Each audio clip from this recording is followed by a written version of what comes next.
Hello student, how are you? Today I am going to discuss how to convert binary digit, octal digit and hexadecimal digit into decimal digit। तो पिछले video में मैंने आपको बताया था कि मतलब जैसे कोई डेसिमल नंबर सिस्टम होता है। डेसिमल नंबर सिस्टम सिंपल सा नंबर जैसे 25 है, 17 है, 100 है, 110 है, ये सारे नंबर हैं, इनको कंप्यूटर की लैंग्वेज में डेसिमल नंबर सिस्टम बोला जाता है। तो उसको मैंने कन्वर्ट किया था बाइनरी में, ऑक्टल में और हेक्साडेसिमल में। आज मैं बताने जा रहा हूँ कि मतलब जैसे बाइनरी नंबर सिस्टम है उसको नॉर्मल नंबर सिस्टम यानी डेसिमल नंबर सिस्टम में कैसे कन्वर्ट करते हैं। तो उस चीज को बताने जा रहा हूं, तो उसी चीज को समझने का प्रयास कीजिए। तो सबसे पहले मैंने जो बताया था, जो बाइनरी नंबर सिस्टम है उसका जो बेस है वो 2 है। तो आपको ये ध्यान रखना है, जैसे 2 टू दी पावर 0, 2 की पावर अगर 0 होगी इसकी वैल्यू 1, 2 की पावर 1 होगी इसकी वैल्यू 2, 2 की पावर 3 होगी इसकी वैल्यू 8, 2 की power 4 equal to 16, 2 to the power 5 32, 2 की पावर अगर 6 होगी 64। इस ढंग से होता है। तो हमारा जो बाइनरी डिजिट होता है आपको पता ही है वो क्या होता है। जैसे सपोज करो 1 0 1 0 1, ये हमारा बाइनरी डिजिट है और इसको मुझे डेसिमल नंबर सिस्टम में कन्वर्ट करना। तो जैसे ये पहला वाला 2 है, फर्स्ट 2 है, 1 इंटू इसको 2 की पावर 0 यानी 1 से मल्टीप्लाई करेंगे, इसकी वैल्यू आपकी 1 आएगी। फिर ये 0 इंटू इसको 2 से करेंगे, इसकी वैल्यू आपकी आएगी 0। फिर 1 है, इसको मल्टीप्लाई करेंगे 4 से, तो ये आपका 4 आएगा। फिर ये 0 है, मल्टीप्लाई करेंगे आपको 8 से, तो 0 आ जाएगा। फिर लास्ट में 1 है, 1 मल्टीप्लाई 16, तो आपका 16 आएगा। तो अगर इसका आंसर निकालेंगे डेसिमल में तो इसका आंसर आ जाएगा आपका 21। ठीक, यानी अगर मैं 21 को बाइनरी में कन्वर्ट करूंगा तो इसका आंसर 10101 आएगा। ठीक है, नेक्स्ट है ऑक्टल नंबर सिस्टम।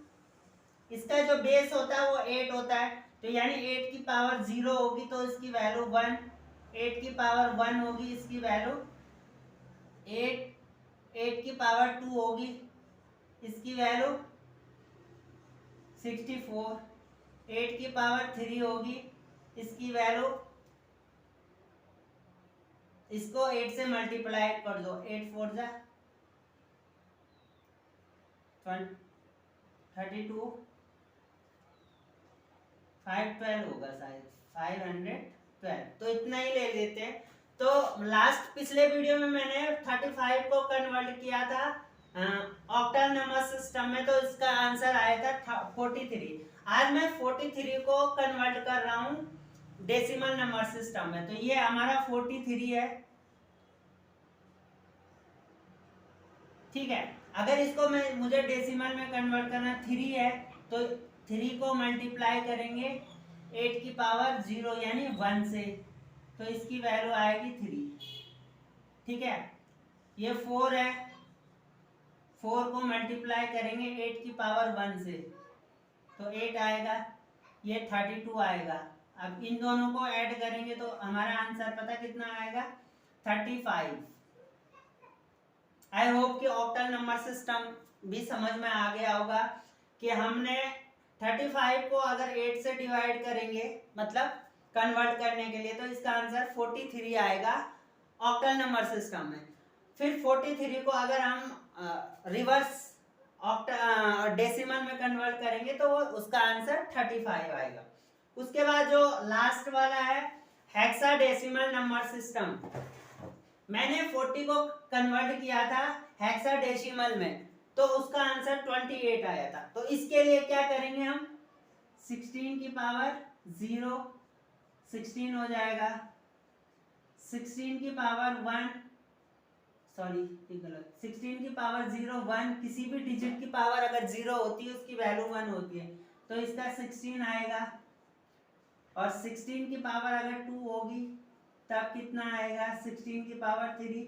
जैसे जैसे हमारे डिजिट बढ़ते जाएंगे वैसे वैसे हम पावर लगाते जाएंगे। तो आई थिंक इसकी 256 आएगा।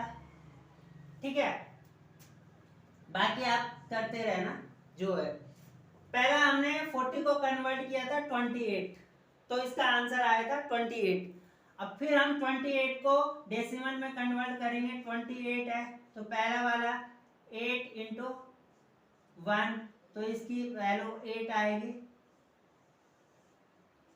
सेकंड है 2 इंटू 16, इसका आएगा आपका 32। ठीक है, तो 32 और 8 को ऐड करेंगे तो हमारा 40 आएगा। तो यही हमारा था कि 28 को हमने कन्वर्ट किया तो इसका 40 आया। ठीक है, और अगर हम 40 को कन्वर्ट करेंगे तो इसका 28 आ जाएगा। एक और करा था मैंने जिसमें 45 का आया था 2D। अब D कब आएगा, जब 9 तक अगर रिमाइंडर आता है, अगर हम हेक्साडेसिमल में कन्वर्ट कर रहे हैं, 9 तक रिमाइंडर आता तो ठीक है। उसके बाद अगर 10 रिमाइंडर आता तो उसके लिए A, 11 आता है B, 12 C, 13 D, इस ढंग से लिखते हैं। तो हमारा क्वेश्चन है ये 2D, 2D है तो 2 का 2 रहेगा, D की जगह क्या करेंगे हम, D को अलग से लिखेंगे हम, D हमारा है 13। तो ये जो पूरा 13 है इसको हम करेंगे 13 इंटू 1, इसका आंसर आपका 13 ही आएगा। नेक्स्ट है हमारा 2, इसको पावर 1 से करेंगे तो 16 आएगा, 16 और 2 से मल्टीप्लाई करेंगे तो इसका आंसर 32 आएगा। इन दोनों को ऐड करो 45 आएगा। ओके, तो मैंने 45 को कन्वर्ट किया था 2D, फिर अगेन 2D को कन्वर्ट किया, तो यानी D की जगह D की कोड क्या है, 13 का कोड है D, तो यानी D की जगह हम 13 से मल्टीप्लाई करेंगे, 1 3 से नहीं करेंगे, 13 से, पूरा 13 से करेंगे, जैसे ये करा है पूरे डिजिट से करेंगे। ठीक है, क्योंकि इसका आंसर 213 है लेकिन ये है नहीं, ये 13 अलग है, इसीलिए हम इसके लिए कोडिंग का इस्तेमाल करते हैं। तो आई होप कि आपको binary number system, octal number system और हेक्साडेसिमल नंबर सिस्टम अच्छे से समझ में आ गए होंगे। तो इस वीडियो में मुझे इतना ही करवाना था आपको। मिलते हैं नेक्स्ट वीडियो में, तब तक के लिए goodbye and thanks for watching.